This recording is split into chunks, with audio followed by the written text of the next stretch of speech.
Yeah, so the Los Angeles Sparks went against the Connecticut Sun. Marina Mabrey has returned back from injury, but that didn't stop Derrica Hamby, Azura Stevens, Kelsey Plum, who had 30 points, and Julie Alamad. Very good game that they had. Yes. Let's just start it off, shall we? Yeah, go. Okay. Derrica Hamby, 20 points. 4 for 11 for the free throw. Had she just shot a little bit more better in terms of her free throw, it would have played off for her very well as far as points is concerned. 8 for 9 from the field goal. 0 for 1 for the 3. Yeah, I don't think you should try. I don't think you should try that. I think you should leave that with Plum. Speaking of Plum, honorary mention, 30 points. To be honest with you, I've been saying this on a consistent basis about Derrica Hamby. Derrica Hamby, so far as within the past 3 games, she has over 20 points. Within the past 2 games, she had 2 double-doubles. You understand what I'm saying? So me personally, as far as I see it, she's been doing very, very well. Shout out to Derrica Hamby. She's definitely having a magnificent season. This is her 10th season, by the way. You could pretty much say she's a vet in the game. Yes, definitely. But she is definitely accumulating all the right numbers. She's playing the right amount of minutes.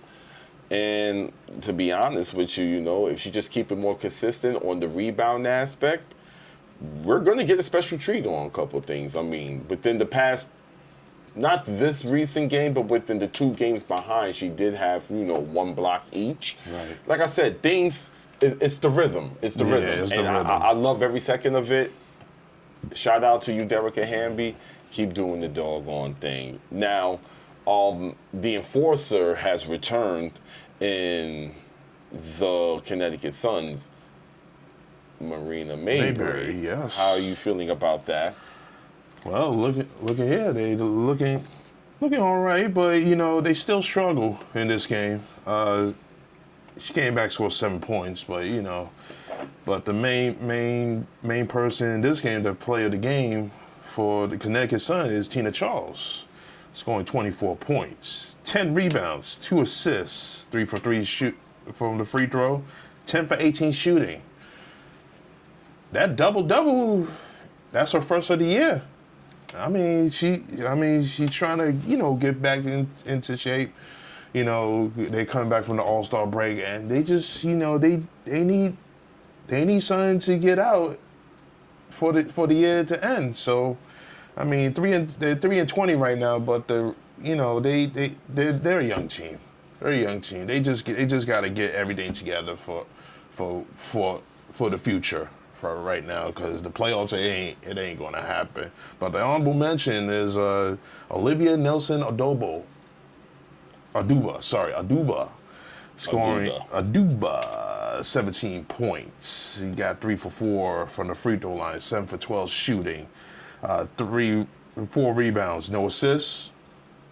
But they still gotta come by and just play well. They play against a tough Sparks team. They just manhandled them. Just to be honest with you, everybody played good with the exception of Rakia Jackson. Everybody surpassed over 10 points. So, like I said, it's been good. Kelsey 30, and of course Derrica Hamby. She's been on fire, man. I like it. I like what she did to the Mystics as well, accumulating another double-double. As a matter of fact, I'm just so intrigued. I just want you to hear her reaction on how she's been focused on the game lately. Let's take a listen. Yeah, I would say in the first quarter we came into the huddle and we knew we were playing like shit, and so just reminding ourselves that we can't get any worse than that, and we need to fucking play some defense. And so, and we also were turning the ball over, and we're a team that typically feeds off of that, off our offense. So once we started, seeing the ball go in, I felt like we got better on both ends, and just the consistency of what we've been talking about all season, playing through, and we did it. We're learning how to win. So. Well, with that being said, she said her piece. Yes. And yeah, like I said again, shout out to the LA Sparks. I think they will be an exceptional team come the following season. But as far as this season is concerned, I feel like when Cameron Brink comes back, which I believe she's coming back tomorrow, on the 26th she makes her return, we're going to see a different chemistry, but I feel like that chemistry is going to be a slight bit too late. Yeah. Yeah, I see. You just have to wait and look forward to next season. Absolutely. But that's, You know, let's see how it goes. yes. So, next up, Aces versus Fever. And that game was tough. It was a tough game for the Aces. Even playing against a team without Caitlin Clark, they still lose the game 80-70. Did you see Becky Hammond's face Yeah. in the fourth quarter? Yo, dude, look at it. Yo, it's just... Yeah. Yeah. I think the McDonald shot was what really did it for her right there. Yeah, because it was definitely. like she couldn't take it already with Kelsey. She couldn't take it already with Natasha. She couldn't take it already with Sophie, and she definitely couldn't take. I don't know. What is going on. What is going on with them? I mean, that's a tough loss for them. At 12-12 right now, as they try to get into the playoffs, as you see here. But you know, Asia Wilson with 20 points, 6 rebounds, 2 assists, 7 of 17 shooting, 4 fouls. She was in a lot of foul trouble in this game, so it was tough. It was tough for them. I mean, they the fourth quarter, it was bad from there. I mean, you see Becky Hammond getting pissed off. You mean, come on. You gotta do better than that, man. You gotta do better than that. You playing without an Indiana team that didn't have Caitlin Clark in this game. Yeah, that's bad. No, but okay, I'm gonna be honest with you, and this is the thing I would like to say about the Aces before we jump into the FIFA. My main concern is a lot of people going crazy online, like the spade base, which I like to call them, the spade base. Meaning, you know, the Aces, you know, that's the spade base. The spade base is going crazy right now because they feel that the whole trading for Plum, which that wasn't the case. Kelsey Plum was not traded. She was let go. Like, she was a free agent. She chose to pretty much say, you know what, this ain't gonna work for me. I'm out of here. But I think they're very disappointed on the Jewel Lloyd and they're very disappointed about Gray. Yeah. So they're going off. They're giving Aaliyah Nye props. They're giving Jackie Young props and Asia Wilson. I mean, I hardly hear them say anything about Smith, which was pretty much of a shocker to me. Yeah, it was shocking. You know, because she did accumulate a double-double, but I mean, listen, they're entitled to their feelings. That's a spade base. I don't know, but yeah, Becky Hammond. She of course she always has something to say. Oh yeah, Let's take a listen. Yes. Yeah, it's unfortunate. We definitely gave that one away. We got to move on quickly because we got another one tomorrow. And then also need to ask you about in the first quarter, it just took, I think, like 4 minutes. You subbed out all your starters. What informed that decision? How did you feel like it kind of impacted the momentum? Well, they were on pace to score about 30 points, so I wasn't happy with the defense. So it was just a little attention grab. I think they scored 6 points for the rest of the quarter, so was the goal, was to just for us to buckle down defensively, and I thought the second unit came in and did a great job of that. And then another rotations question. We didn't see Asia in the fourth quarter until the final 5 minutes or so. What was behind that choice, I think, is my main question. I thought the group that we had out there was competing, trying to get her rest as much as possible. We have another game tomorrow. Well, Yeah. the fever. See, yes. okay, so like I told you, there's an issue going on with the Caitlin Clark fans and the Fever fan base. There's been a lot of things circling.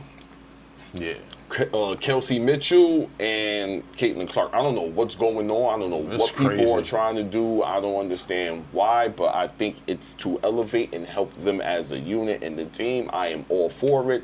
The dividing and conquering amongst the fans, and then I'm hearing things about Kelsey Mitchell's family saying things online and then taking it down on Twitter. You could definitely go on Reddit and see that. Boy. It's just... Oh boy. It's a lot of things that are going on. I feel I don't know whether if it's listen. My whole point is this: can they do it without Caitlin Clark? I believe so. I believe so. And I think that's where the fans are coming to realize. But yet again, we were dealing with an injured Caitlin Clark, all right? Of course. Okay, listen, man. My player of the game, of course, is Kelsey Mitchell. 21 points, 8 for 24 in the field goal, which I think is a mess. A huge mess. 3 for 9, 3-pointer. Huge mess. 4 for 4 from the free throw. That is excellent. That is great. I just feel is that she has 0 assists that she needs to work on, Yes, boosting definitely. that up, because I just feel that she's taking on the load because she's just, it's the pressure on her. You Yes. know, she's got a point to prove. And I think there are a lot of internal issues that are going on within that team, but they're handling it more in a classier way, not messy. Yeah. You know, they're just focused on the wins as far as I see it. Let bygones be bygones. Of course. But as far as I see, I think they'll be all right for the most part. Yeah. You know? And then the thought that I'm going to ask you this question is, do you think that the Fever is better without Caitlin Clark? What are your thoughts? I think they're better. I think they're better without Caitlin Clark for now. Because the way I see it is, again, with Mitchell, I mean, you got Mitchell, you got Alana Boston. I mean, Sophie Cunningham. Those are your main players. Those are the ones that going to step up and going to have to do big when Caitlin Clark is out. And I mean, even if Caitlin Clark comes back, I mean, the chemistry is going to be a little bit different. But when I believe when Mitchell was in the game, it's different. It's better when they get the ball out, they get shoot, they get the rebounds, they get the defense. It's bad for them even without Caitlin Clark, because you know Caitlin Clark is going to shoot the threes and all that, but. Even if you got Caitlin Clark on the floor, Indiana's better without her. For the fact to see that Natasha Howard and Aaliyah Boston both grouped up a double, and like it's just kind of crazy right now. Yeah. All of them except for Ari McDonald accumulated over 10 points. Yes. Accumulated over 15 at that. Keep it balanced. They keep it balanced. It's teamwork. So, I mean, Caitlin Clark was on the sidelines clapping and cheering on, and that's what I'm saying. It is not that personal. I think it's more I think it's more of a fan base issue. Could there be little issues within the coach and her and certain players of the team? It's possible, but I really think it's organic. It's the passion. Everybody wants to win. Again, deep groin injury. That hurts. It hurts. Like, as much as she wants to contribute, it's nothing she can do at this moment. Exactly. So I think people just need to sit back, relax, take it easy. Yeah. I really think it's not that serious. They're fine. They're fine. Yeah, I think They're people. fine. Yeah, I think they're just overreacting and overlooking and being over analytical about the whole situation. I'm still not outcasting the whole Stephanie White thing. No, New coach, new system, new players, new everything. But I do like the fact that she is trying to collaborate. Yes. And see what can they possibly do to win. Because remember, in the very beginning, she did come out with that big talk about, oh yeah, we're going to the championship. Yep. Now she changed the tone in a couple of post-game interviews. So that was when reality set. That's when reality hit her. She was like, yeah, you know what? I think I overstepped my boundary by saying this. Absolutely. You got a New York Liberty. You got a Atlanta Dream. You got a couple of teams that really... over you. Yeah, over like you. they want it. You got the Mystics that are like they want it. So yeah, Absolutely. I mean, what can I say? I mean, there's nothing I could pretty much say about this. Absolutely. But with that down, let's carry on to the next one. Oh man, Seattle versus Chicago. Chicago. Man, Seattle dominated this game. I mean, dominated. Like they didn't even trail at all in this game, winning it 95-57 as Skylar Diggins, who did her thing, scoring 21 points, 7 rebounds, 3 assists, 7 of 14 shooting, 3 for 6 from 3-pointers. And also, my honorable mention, Dominique Malonga, who had her first double-double in her WNBA career. 14 points, 10 rebounds, 6 of 9 shooting. At 15 and 10, the storming at will. And, I mean, Skylar Diggins, she did her thing. I think, did she have something to say about the game, or did somebody else did? How much fun were you having in the third quarter with the block on Cardosa and the 3 on Haley when y'all essentially put the game away? And what was it like on the bench when the starters are there watching players like Dom and Lexi just have these breakout performances? Yeah, so I liked our energy in the second quarter defensively. And I don't know what Mark, I feel like saw a clip from 448 where they had 26 and we kept them there. I don't know. I think it was like 10 or 11 possessions how we finished the quarter.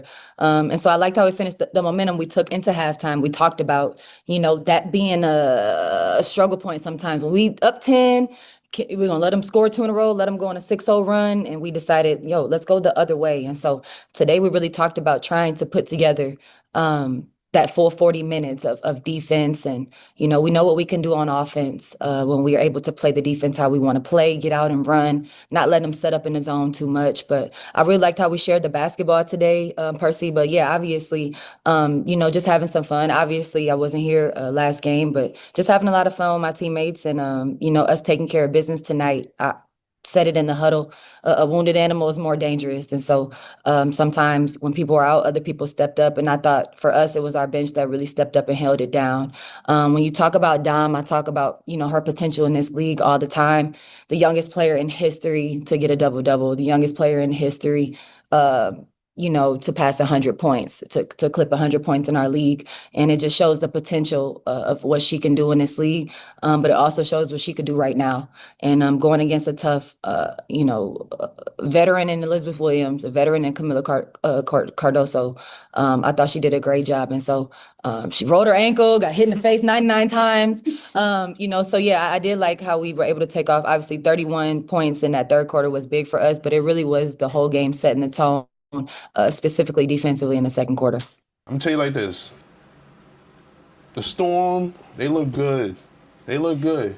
Even when you could change up on the players that scored. Diggins. I'm gonna say it right. I'm gonna say it like Umake. Umake.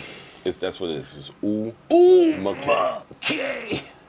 Yeah, Umake. Yeah, there you go. Umake. You got it. You got it now. Wheeler. You got it now. You said it. Umake. Finally. Yeah, I said it right. No, Umake. Umake. You got Wheeler. Anybody you could do, they're gonna score. I mean, they're a good team. They're balanced. They're a balanced team. And to them doing what Chicago doing right now. Listen, what is going on with Chicago? I know what's going on with Chicago. I mean, Chicago is just nothing but a straight poo-poo fest. And it's not the girls' fault, obviously, because I am just so getting annoyed off the fact of, you know. And we've been saying this all year. Taylor Marsh and his coaching abilities. I mean, Angel Reese's been complaining about her back, and you didn't send her out until last night's game when we were going against a 15-10 Seattle Storm.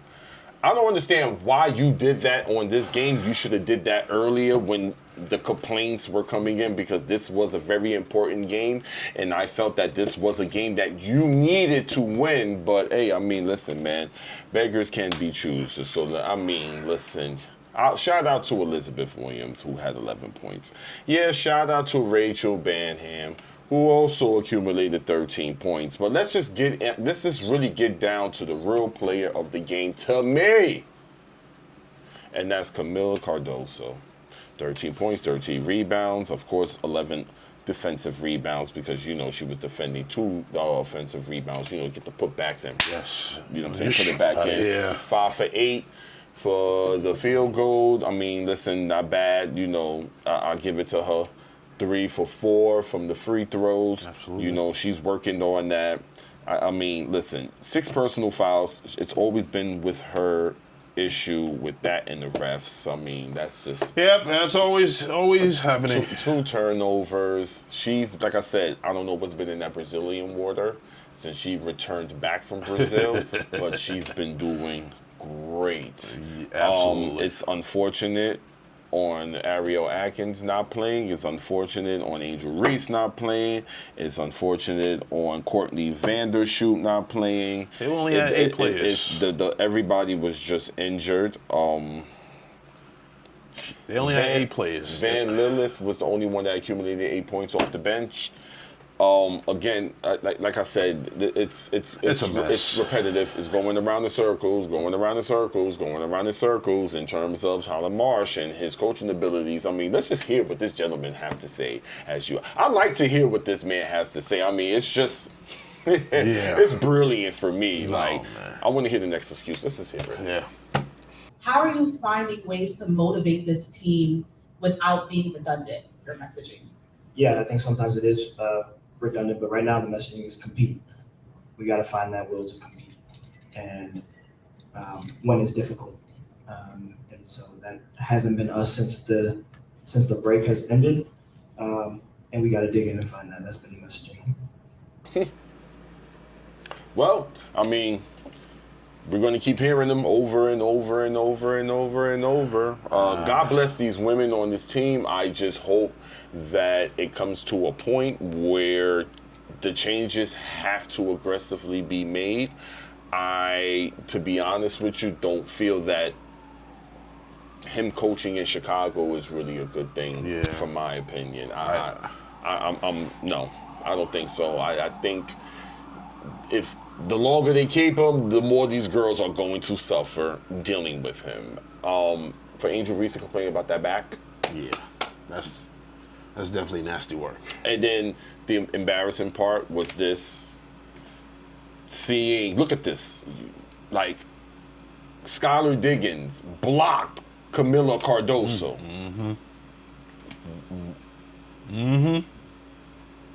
How did that happen? Exactly. Over a big girl.